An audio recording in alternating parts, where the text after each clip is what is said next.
Assalamualaikum warahmatullahi wabarakatuh.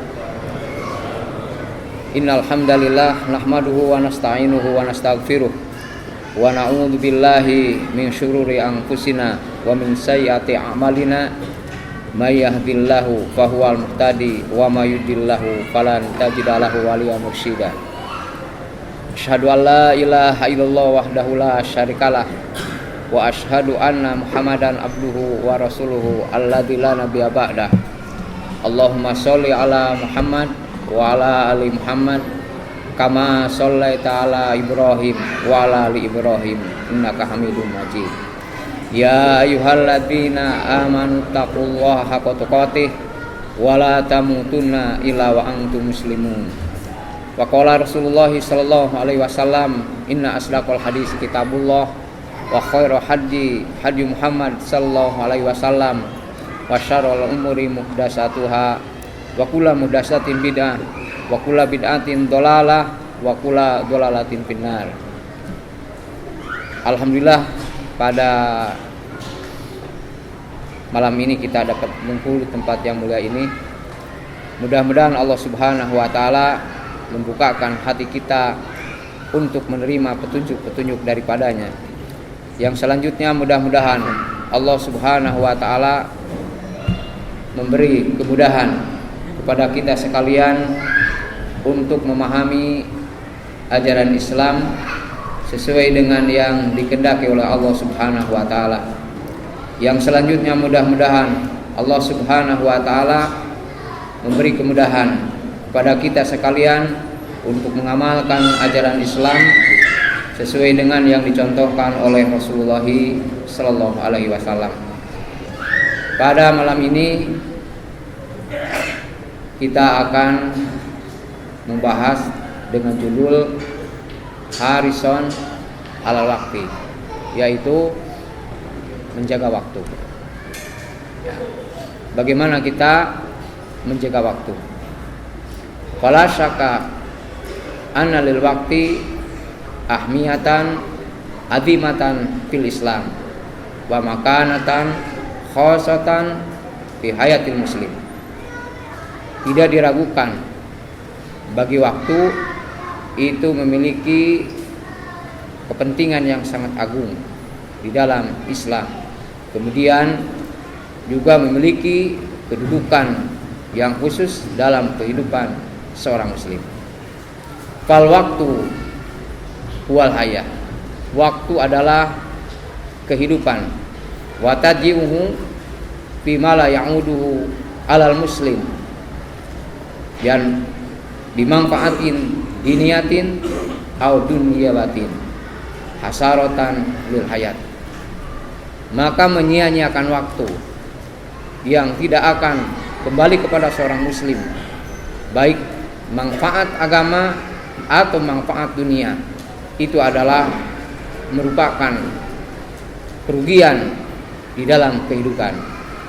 Oleh sebab itu Allah Subhanahu wa taala telah memberikan peringatan di dalam Al-Qur'anul Karim atas pentingnya waktu ini. Salah satunya adalah Allah Subhanahu wa taala berfirman, wal asri innal insana lafi khusrin. Demi waktu, sesungguhnya manusia berada dalam kerugian.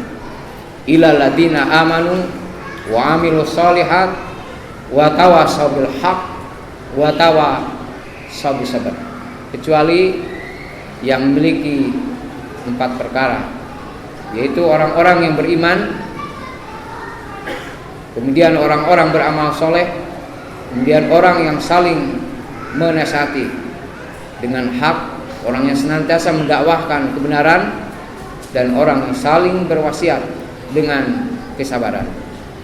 Oleh sebab itu Nabi sallallahu alaihi wasallam bersabda, nikmatani maghbunun fihima kasirun minan nas. Kata Nabi sallallahu alaihi wasallam, 2 nikmat yang tertipu kebanyakan daripada manusia. Jadi dengan 2 perkara Nabi sallallahu alaihi wasallam bersabda, nikmatani maghbunun, dengan dua nikmat. Kebanyakan manusia tertipu. Yang pertama adalah as-sihat, yang kedua adalah wal faragh. Yang pertama adalah kesehatan, yang kedua adalah waktu luang. Bahkan seseorang tidak akan terpleset ke surga atau ke neraka kecuali dia ditanya tentang 5 perkara. Salah satunya adalah hatta yus'ala an umrihi fima afna.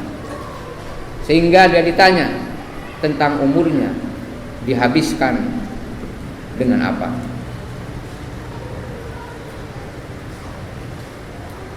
Sebagaimana disabdakan oleh Nabi sallallahu alaihi wasallam,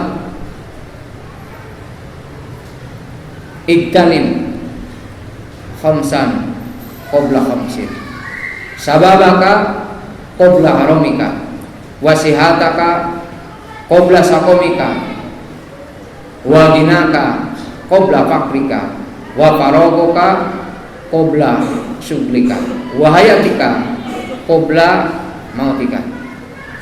Kata Nabi, iktanim khamsan, pergunakanlah 5 perkara, laksanakanlah 5 perkara sebelum datang 5 perkara. Yang pertama, sababaka, masa mudamu, qabla harumika, sebelum datang waktu tua. Kemudian waktu sehatmu, sebelum datang sakit.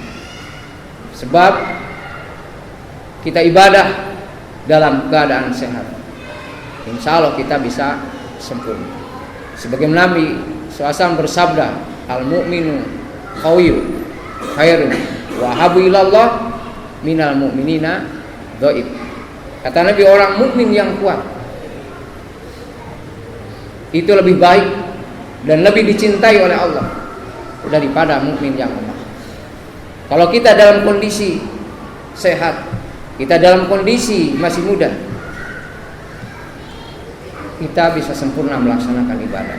Tapi ketika datang masa tua, sudah mulai kita beribadah, ya, segala terasa. Ketika sholat mungkin terasa pinggang, ya, dan lain sebagainya.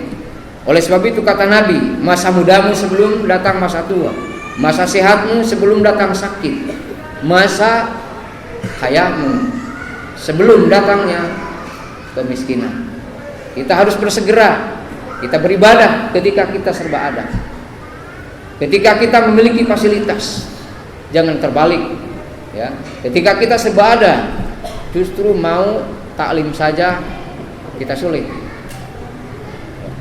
Mau taklim saja kita sulit, dengan alasan kita sibuk, dengan alasan kita kalau jualan lagi rame, atau ketika kita memiliki proyek yang besar sehingga kita tidak bisa mendatangi pengajian, kita tidak bisa mendatangi taklim. Padahal ketika kita memiliki kekayaan, ketika kita sebada, maka disitulah kita menggunakan apa yang kita miliki. Kemudian waktu luang sebelum datangnya waktu sibuk. Kemudian waktu hidup sebelum datangnya kematian. Kemudian dijelaskan lagi tentang waktu. Al-waktu wal hayat. Waktu adalah kehidupan. Kemudian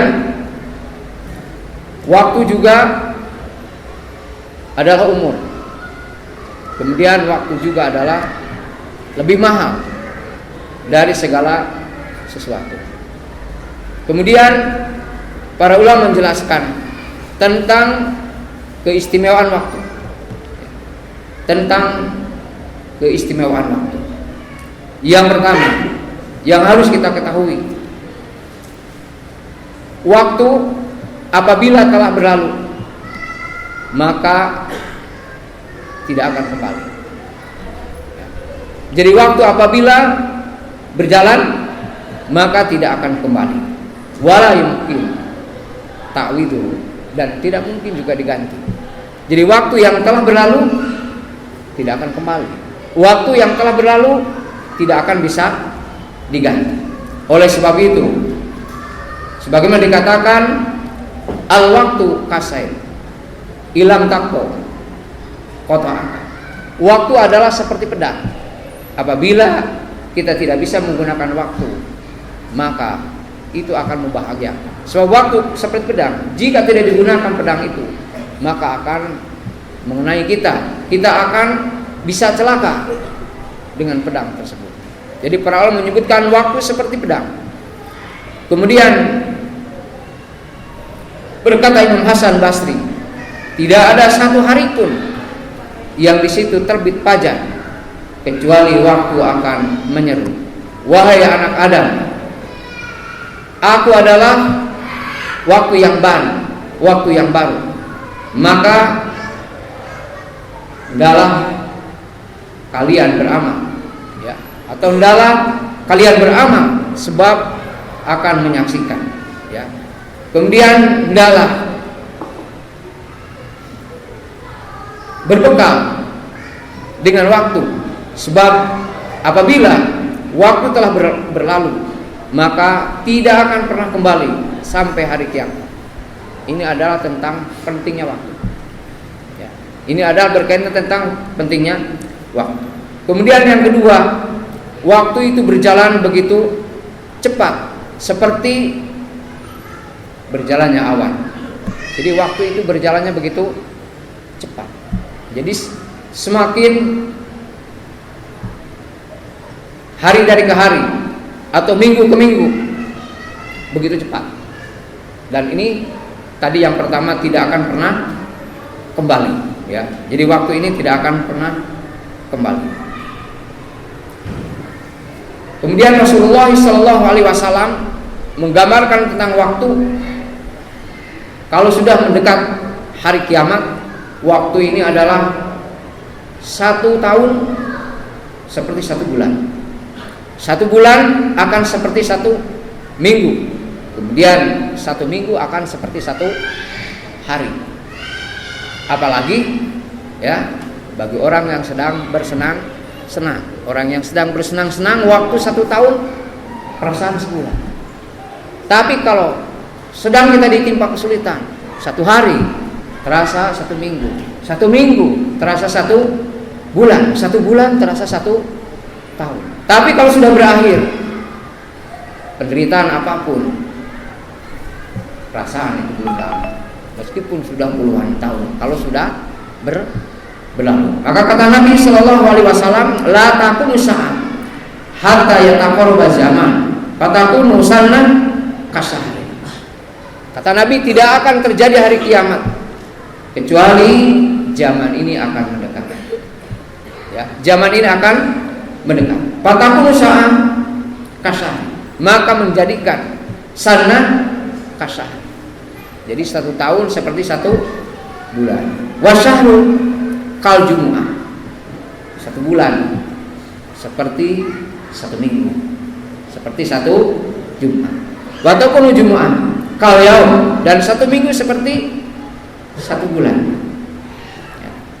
Kemudian 1 hari, ya, seperti cuman 1 jam. Ya, 1 hari cuman 1 jam.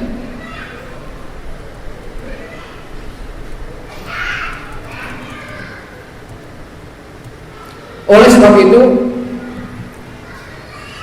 Al-Imam Ibnu Qayyim rahimahullah ta'ala, dia menyebutkan diamul waqti asyadu minal maut. Kata Al-Imam Ibnu Qayyim, diamul waqti asyadu minal maut, menyia-nyiakan waktu ini lebih dahsyat daripada kematian. Menyia-nyiakan waktu berlalu begitu saja tanpa kita memperoleh manfaat dunia, tanpa kita memperoleh manfaat untuk akhirat, maka ini asyadu minal maut, ini lebih dahsyat daripada kematian. Kenapa demikian? Li'annal mauta yaqtauka anidun, karena kematian itu hanya memutuskanmu daripada dunia. Wadi'ul waqti yaqtauka anillah. Sedangkan menyia-nyiakan waktu adalah memutuskanmu daripada Allah Subhanahu wa ta'ala. Menyia-nyiakan waktu memutuskanmu daripada Allah Subhanahu wa ta'ala. Bahkan beliau menyebutkan wal waktu ra'su malik. Waktu adalah kekayaan yang paling utama. Waktu adalah lebih mahal dari segala sesuatu. Tidak ada yang paling mahal di dunia ini kecuali waktu. Apa buktinya? Ketika manusia sakaratul maut, dia ingin dikembalikan saatan. Apalagi kalau 1 tahun, apalagi kalau 1 minggu, 1 minggu atau 1 hari, 1 minggu, 1 tahun, ditukar dengan harta yang dia miliki, mungkin ditambah dengan harta saudaranya yang dimiliki, untuk kembali saja 1 hari, untuk kembali saja umpamanya 1 minggu, apalagi 1 bulan, apalagi 1 tahun, ini nggak bisa tertukar. Apalagi setelah nanti di akhirat, ketika dia meminta kepada Allah, dia dikembalikan, dia ingin mendengar, dia ingin melaksanakan apa yang diperintahkan oleh Allah. Penyesalan itu tidak akan pernah bisa kembali. Penyesalan itu adalah tidak berguna ketika menyia-nyiakan waktu.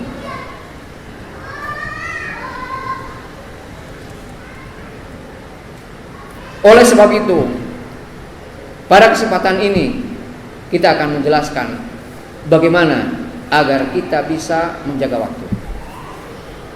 Bagaimana agar kita bisa memanage waktu. Kenapa kita mesti memanage waktu?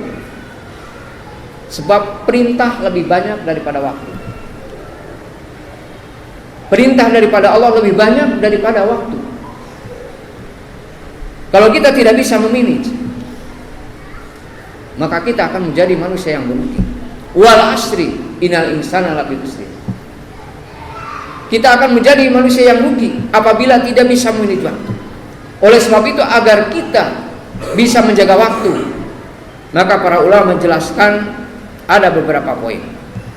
Yang pertama, anta lama qimatal waqti bahwa al-umur wa huwa agla min kulli nafisin fi hadhihi dunya.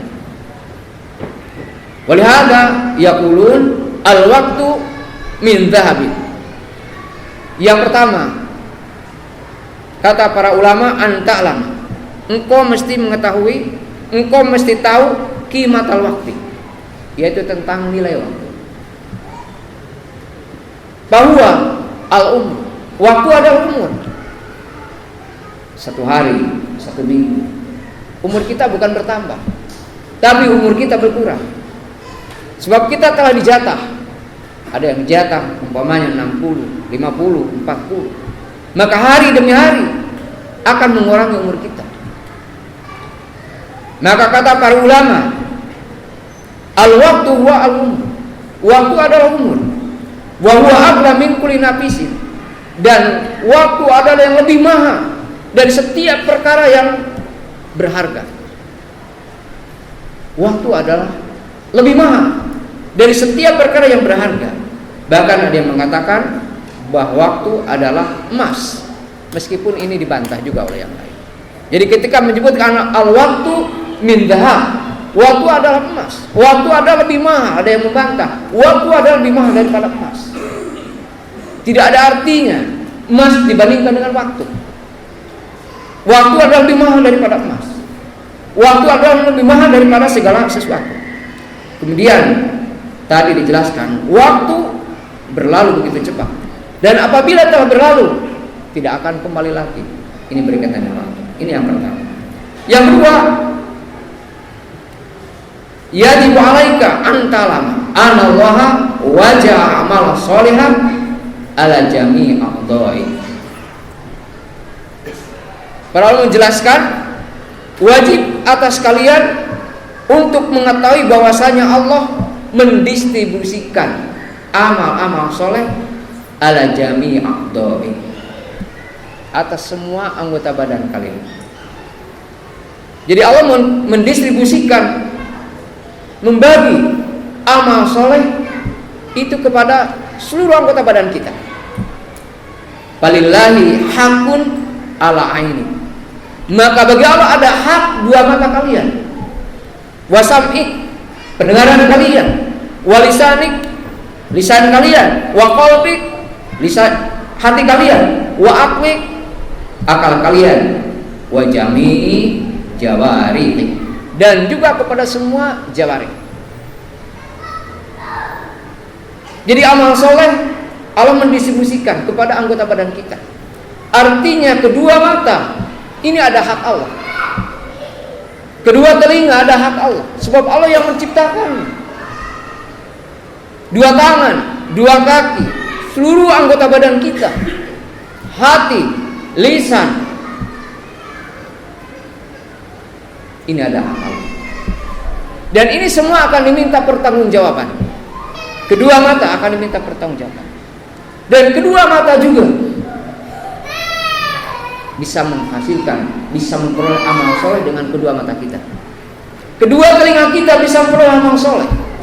Kedua tangan kita, kedua kaki kita, seluruh panca indera kita, apalagi berkaitan dengan hati, itu akan memperoleh amal soleh.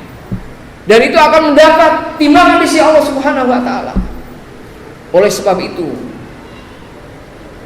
orang yang beruntung adalah orang yang bisa menggunakan ini semuanya. Oleh sebab itu Allah Subhanahu wa taala berfirman dalam Al-Qur'an bahwa Allah menyediakan neraka jahanam bagi kebanyakan manusia dan jin yang lahum qulubun, yang mereka punya hati. Lahum qulubun, akan tapi la yafqahuna biha. Dia memiliki hati, tapi hatinya la yafqahuna biha, tidak dipakai berpikir. Berpikir apa? Tentang ayat-ayat Allah, baik ayat Qur'aniyah atau ayat-ayat kauniyah. Lahum qulubun la yafqahuna biha. Makanya orang yang punya hati tapi hatinya tidak difungsikan, ini tidak akan diminta pertanggungjawaban oleh Allah. Tapi yang akan diminta pertanggungjawaban ada orang yang punya hati, hatinya hidup. Artinya hatinya berfungsi.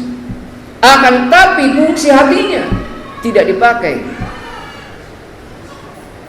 untuk memahami ayat-ayat Allah, baik ayat-ayat Quran ataupun ayat-ayat kauniyah. Tidak dipakai memahami apa yang dibawa oleh Nabi Sallallahu Alaihi Wasallam, yaitu Al-Quranul Karim dan Sunnah Nabi Sallallahu Alaihi Wasallam.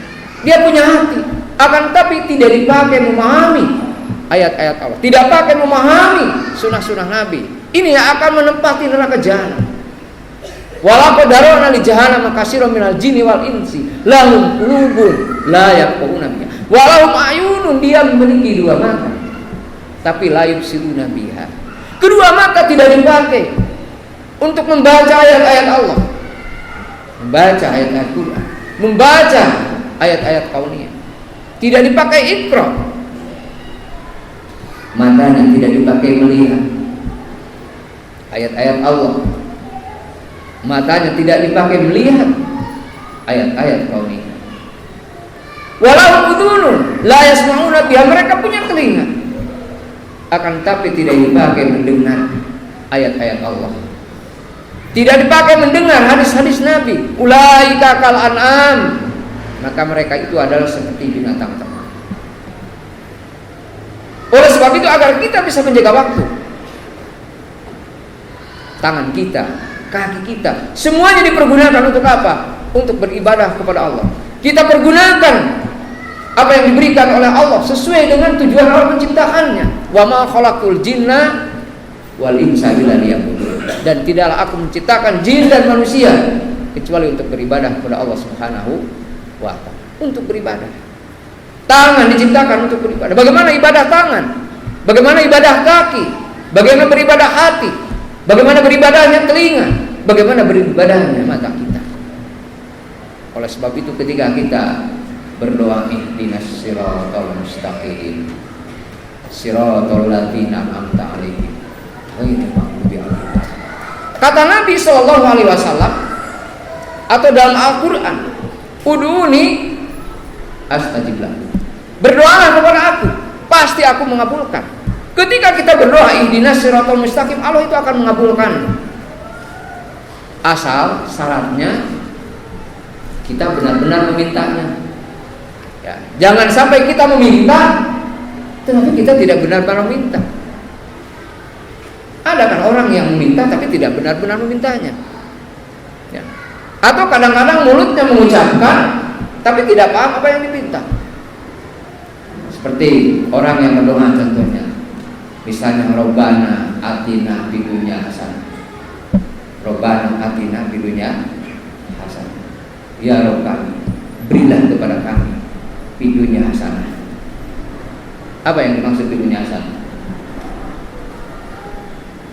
Ada orang minta fid dunya hasanah tapi istrinya nggak pernah dibawa taklim. Ini kan bohong. Sebab fid dunya hasanah yang pertama ada almar'atu sholih, perempuan yang sholih. Bagaimana dia meminta fid dunya hasanah, istrinya nggak pernah dibawa, nggak pernah diajari. Kalau ngaji, kita aja yang ngaji, istri nggak pernah dibawa. Kita paham agama, istri kita nggak paham agama. Kalau istri nggak paham agama, keturunan kita nggak bakal paham agama, nggak bakal menjadi orang yang benar. Oleh sebab itu sepakat semua yang menulis tentang pendidikan Islam, yang paling pertama dibahas adalah ikhtiyarul zaujah, yaitu mencari pasangan. Mencari pasangan. Sebab tidak mungkin akan terwujud di rumah baiti jannati, rumahku adalah surga. Tidak mungkin terjadi apabila pasangannya tidak serasi. Maka semua para pendidikan yang saya sudah baca beberapa kitab yang berkaitan dengan tarbiyah aulad di Islam, pendidikan anak dalam Islam, menyantumkan semua cari pasangan. Bagaimana anak-anak kita menjadi baik kalau istrinya tidak tahu pendidikan? Bagaimana anak-anak kita akan menjadi anak yang baik, anak yang memiliki akhlak yang terpuji? Dia menjadi anak yang bertakwa kalau istrinya akhlaknya tidak terpuji, istrinya tidak bertakwa.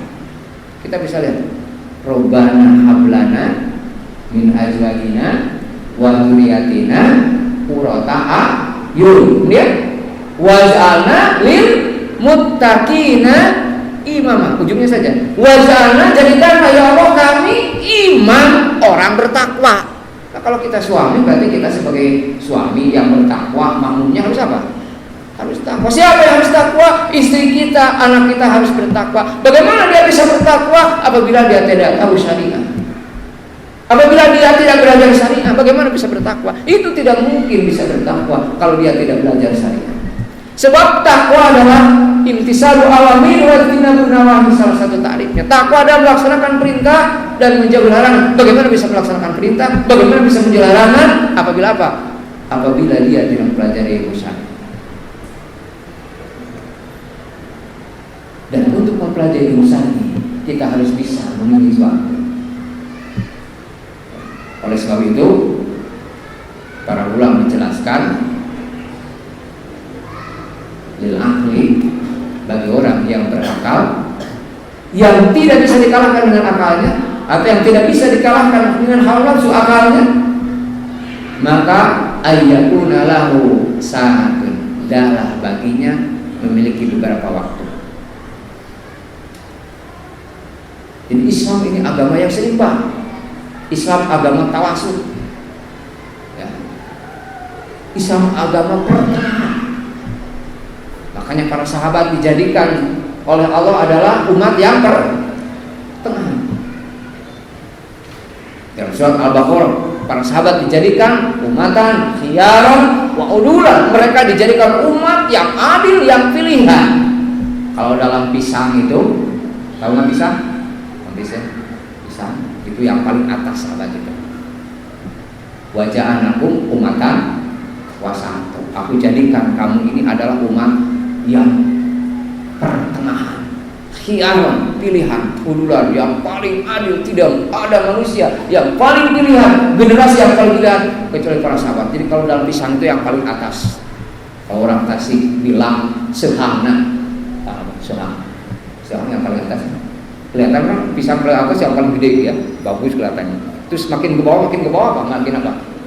Makin kecil. Kita yang mana kira-kira kalau dalam pisang? Kenapa mereka dijadikan umat khiyaran wa udwan litakumu syuhada ala nas, agar mereka menjadi saksi bagi manusia. Semua generasi melihat Islam kepada mereka. Mereka dijadikan saksi sengaja, sebab mereka yang paling pertama beriman, mereka yang paling pertama memperjuangkan Islam, mereka yang paling pertama mendakwakan Islam. Oleh sebab itu Allah menjadikan mereka adalah sebaik-baik generasi, sehebat-hebat generasi. Maka kacidak sablengnya, kalau kata orang Tasik, kalau mengatakan bahwa sahabat ini ada yang kafir, wah ini pak sableng na jalan. Kalau menyebutkan sahabat ada yang kafir, kita sahabat kafir, kepada siapa kita akan mencontoh? Gak mungkin kan yang dari depan menyontoh ke belakang. Pasti kalau nyontoh itu kepada yang di depan. Kita melihat ke depan masuk ke belakang, gak bisa kita nyontoh kepada orang belakang yang belum ada. Pasti nyontoh itu mesti ke depan. Siapa akan dijadikan oleh Allah para sahabat, orang-orang Muhajirin dan Ansor dijadikan adalah contoh dalam Al-Quran. Makanya ahli sunnah ini kullu sahabat udul, setiap sahabat adalah adil. Maka tidak bisa rusak eta otaknya yang menyebut sahabat ada yang kafir, rusak otaknya. Ya. Tidak ada saham kebenaran di dalam otak yang mengatakan para sahabat adalah kafir. Dan yang mengatakan kafir itulah yang kafir. Tak kafir jelema mengkafirkan para sahabat. Ini menentang beberapa puluh ayat. Ini menentang beberapa sabda Nabi. Menentang satu saja kalimat dan Quran yang kafir, apalagi menentang beberapa ayat. Ya, asyadu kufran wa nifaq. Tidak bisa kafir aja, tidak bisa munafik. Ya. Oleh sebab itu, agar kita bisa menjaga waktu, maka ada beberapa saat. Yang pertama, saatun yunaji biha rabbahu. Ini Islam agama pertama. Satu saat kita bermunajat kepada Allah Subhanahu wa taala. Suatu saat kita berbisik-bisik untuk Allah Subhanahu wa taala. Jadi tidak boleh ada waktu yang sia-sia begitu saja. Tidak ada waktu yang berlalu begitu saja. Ada waktu untuk apa? Untuk munajat. Pagi, petang, pada sholat malam, dan lain sebagainya. Ketika kita melihat tempat yang akan dikunjungi, ketika kita naik kendaraan, ketika senantiasa, ketika kita punya anak yang baru lahir, dan lain sebagainya, kita munajat, kita meminta benar-benar kepada Allah.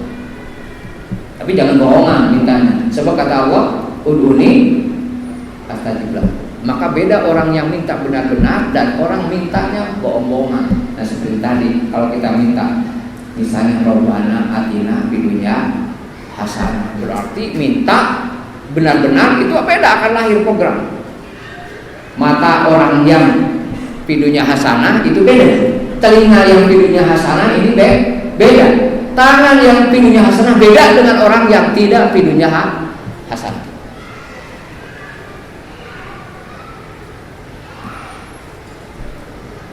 Itu yang pertama. Kita percepat ya, waktunya cuma 10 menit lagi. Jadi beda ya, orang yang pidunya hasanah wabil akhirati hasanah waqina adzabannar, beda, matanya beda. Ketika dia mengatakan ihdinas siratal mustaqim siratal ladzina an'amta 'alaihim, beda matanya, telinganya juga beda, kakinya juga beda, ya, apalagi hatinya ini beda. Orang yang berdoa ihdinas siratal, tapi doanya benar. Nah, makanya saatan. Yang kedua, santun ya tafakkaru fiha fi sunillah. Yang kedua, ada satu waktu di dalamnya untuk apa? Untuk tafakur tentang ciptaan Allah, merenung tentang ciptaan Allah. Yang ketiga, santun yuhasabu biha nafsahu. Ini yang paling penting. Satu saat untuk apa? Untuk muhasabah, untuk muhasabah tentang diri kita. Kalau kita punya kemampuan, setiap yang kita katakan, setiap yang kita perbuat, langsung kita muhasabah. Apakah yang kita lakukan tadi benar atau salah? Apa motivasi yang kita lakukan tadi? Yang kita katakan juga, kita mesti timbang. Hasibu anfusakum qabla an tuhisab. Hisab dulu sebelum nanti dihisab. Hitung dulu sebelum nanti dihitung. Kama qala Umar bin Khattab radhiyallahu anhu. Hitung dulu sebelum dihitung. Kalau tidak sebelum tidur, apa yang telah dikerjakan tadi siang? Apa yang telah dikatakan tadi siang? Timbang dengan 5 kaifa. 5 berkaitan dengan kholisor, kaifa berkaitan dengan sawaban. 5 fa'ata, kaifa fa'ata. Bagaimana kita mengerjakan ini? Apa motivasi kita mengerjakan? Bagaimana mengerjakan ini? Pertama ikhlas, yang kedua mesti mutabah. Sebab ibadah akan diterima memenuhi 2 syarat. Mesti kholisun sawaban. Kholisun makana lillah, sawaban makana ala sunnah. Ditimbang dulu diri kita. Wajinuha qabla tuzan. Kemudian yang keempat berarti ya, yang keempat yaitu sa'atun yang mubiha li hajatihi fil amwal maksud.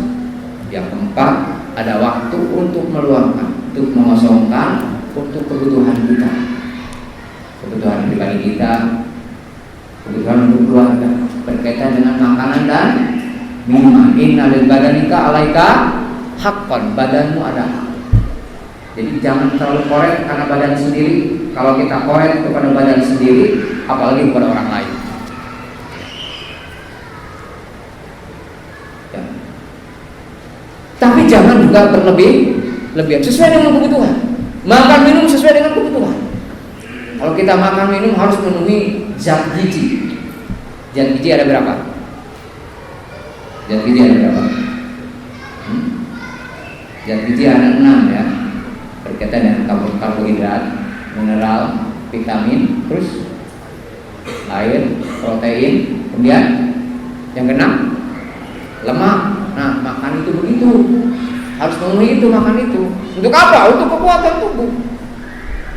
Makanya ketika Imam Muslim rahimahullah ta'ala lupa hafal hadis, maka dia cari sampai malam. Di pinggirnya dia sambil buka-buka itu makan korma. Katanya dia bayar sampai habisnya sekeranjang korma. Nggak tahu sebesar apa keranjang. Pokoknya habis sekeranjang korma.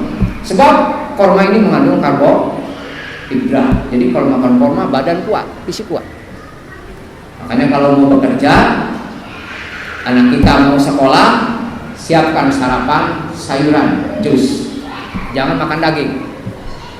Anak-anak mau berangkat, siapkan jus, siapkan sayuran. Insya Allah sekolahnya semangat. Kalau kita kerja juga sama. Jangan kita menyiapkan daging. Kalau makan daging ikan, datang ke sekolah dia nunutan, ngantuk. Kerja juga begitu ngantuk. Kenapa? Sebab daging dicerna setelah 8 jam. Sedangkan jus atau buah-buahan, sayur-sayuran, kalau buah-buahan ketika dimakan itu jadi energi. Sayur-sayuran kita makan 2 jam kemudian jadi energi. Sedangkan daging harus dimakan nanti kalau mau tidur. Jadi pas makan sore baru boleh makan daging. Ya, sebab kita sudah tidak bekerja, kita siap untuk tidur. Apalagi kalau ditambah dengan madu ya, madu 2 sendok pagi sore, hebat. Ini ada 4 ya, yang keempat. Nah, oleh sebab itu kembali lagi kepada yang kedua, ya, kepada yang kedua, maka kita wajib mengetahui bahwa Allah mendistribusikan amal soleh ini kepada anggota badan. Maka senyum kita, ya, senyum kita melihat kita, ini bisa menjadi amal soleh. Syaratnya apa? Sesuai dengan qala Allahu, qala Rasul. Sesuai dengan Allah berfirman, sesuai dengan Rasul bersabda. Sebab yang disebut amal soleh adalah amal yang mengikuti Al-Quran, amal yang mengikuti sunnah Nabi Sallallahu Alaihi Wasallam. Masih ada satu lagi nggak? Waktunya, ya, satu lagi aja ya. Kemudian yang terakhir sekarang, ihdar takhiru amali sholeh biduna udhisani. Kemudian yang ketiga, kita mesti berhati-hati untuk mengakhirkan amal soleh, untuk menunda-nunda amal soleh. Berhati-hati itu. Kita mau beramal soleh nanti dulu, atau kita mau berbuat ini nanti aja sebentar lagi. Pas tak datang ada Allahu Akbar, nanti dulu tanggung, kerjaan belum selesai. Nah, kalau seperti itu terus, sering kita melakukan itu khawatir jadi Allah mengakhirkannya. Seperti dalam hadis, la yazaluna qaumun yata'akhirun hatta yu'akhirakumullah. Ada satu kaum senantiasa dia mengakhir-akhirkan itu dalam sholat fi shofil awal, dalam shof yang pertama. Dia mengakhir-akhirkan sholat dalam shof yang pertama, sehingga Allah mengakhirkannya. Akhirnya nggak pernah dia duduk di shof yang pertama. Kalau Jumatan senantiasa datang kalau khotib sudah masuk mimbar. Kalau khotib sudah assalamualaikum, berarti apa ya, kita kebagiannya? Kita nggak kebagian apa-apa. Sebab malaikat langsung ketika khotib assalamualaikum langsung menutup mushafnya, menutup suhuf, menutup catatan, langsung dia mendengarkan khotib berkhutbah. Makanya orang pertama seolah-olah dia kurban dengan onta, yang kedua dengan sapi, yang ketiga dengan kambing, yang keempat dengan telur, yang kelima nggak kebagian apa-apa. Ya, kebagian apa? Oleh sebab itu bersegeralah ketika kita ada, ketika kita bisa, lakukan itu ketika itu. Jangan sampai kita menunda. Ketika ada uang langsung kasihkan. Jangan, wah nanti aja besok. Saya lihat dulu yang lain. Ya, akhirnya keburu datang kebutuhan lain. Akhirnya tidak bisa berinfak. Kita menelat-telatkan, akhirnya keburu datang masalah. Akhirnya kita tidak bisa melakukan. Oleh sebab itu Allah perintahkan fastabqul wasari'u ila maghfiratin min rabbikum. Kalau Bapak yang saya hormati, yang saya cintai, berkaitan dengan waktu, pembahasannya nggak bakal selesai 5 kali pertemuan. Sebab ini sangat penting, dan bagi yang punya parabola silahkan lihat di Insan TV ya, di Insan TV. Dan kebetulan saya udah 6 kali membahas berkaitan dengan menjaga waktu. Di situ agak dirinci ya, karena tidak dikejar-kejar. Waktu besok bisa dilanjutkan, besok bisa dilanjutkan. Kalau di sini bingung nih dari mana ini bahasanya ya. Akhirnya salah kasroh ya, kalau dalam salah sini jelek sini, jadi nggak terarah ya, nggak terarah. Barangkali yang bisa saya sampaikan dengan waktu yang telah habis bukan sekian, kita tutup dengan doa subhanaka wa bihamdika asyhadu alla ilaha illa anta astaghfiruka wa atubu ilaik. Assalamualaikum warahmatullahi wabarakatuh.